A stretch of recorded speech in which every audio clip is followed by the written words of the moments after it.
بسم اللہ الرحمن الرحیم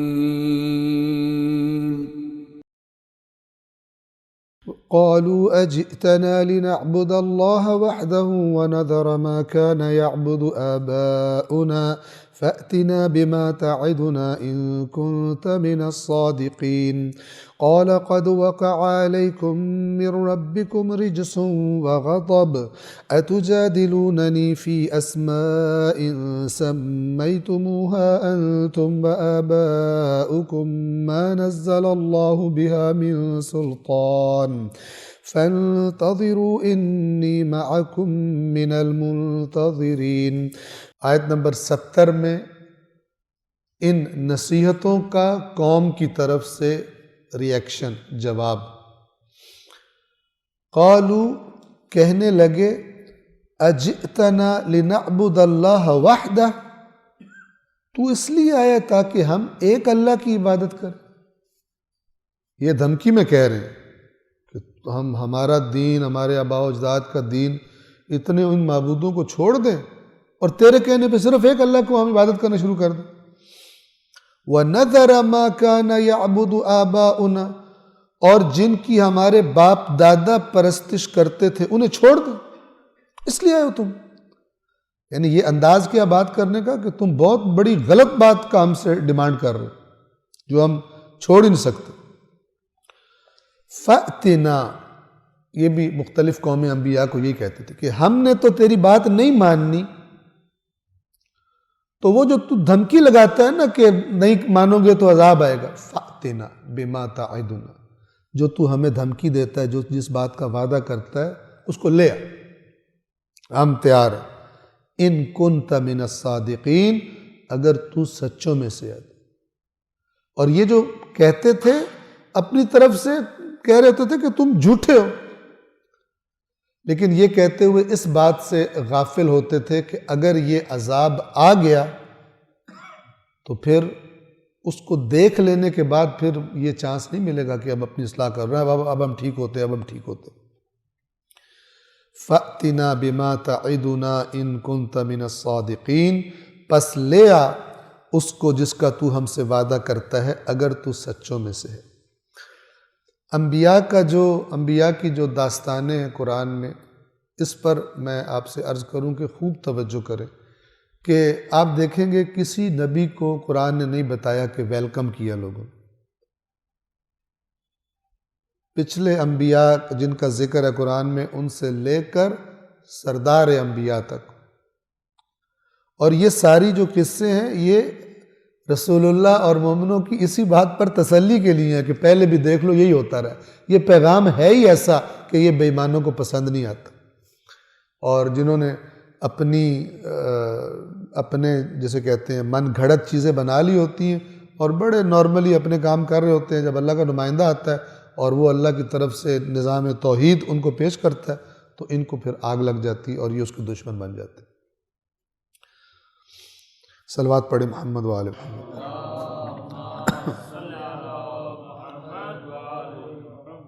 اب جب حضرت ہود نے یہ دیکھا کہ یہ تو ڈائریکٹ کہہ رہے ہیں کہ اگر تو سچا ہے تو لے آ جو تو وعدہ کرتا ہے، جس کی تو ہمیں دھمکیاں دیتا ہے۔ قال، آیت نمبر 71، قال قد وقع علیکم من ربکم رجس وغضب، بے شک تم پر تمہارے رب کی طرف سے رجس اور غضب واقع ہو چکا ہے، یعنی تم بالکل اس لیول کو تم نے اچیو کر لیا ہے کہ جب اللہ تمہارے اوپر عذاب کرے اور یہ شرک کی نجاست گویا تمہارے اوپر فکس ہو چکی ہے، تم اس سے ہٹنے کے لیے تیار نہیں ہو۔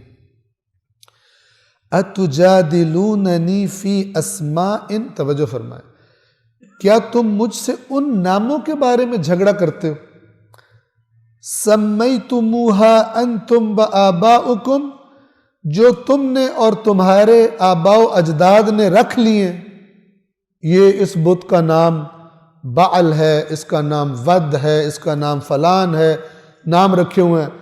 مکہ والے کہتے تھے یہ عزا ہے، یہ صاحب عزت ہے، یہ جناب ہبل ہے، یہ فلان ہے، یہ، جبکہ یہ جو نام رکھے تھے انہوں نے ان پتھروں کے بتوں کے، اس کے پیچھے کوئی حقیقت نہیں تھی.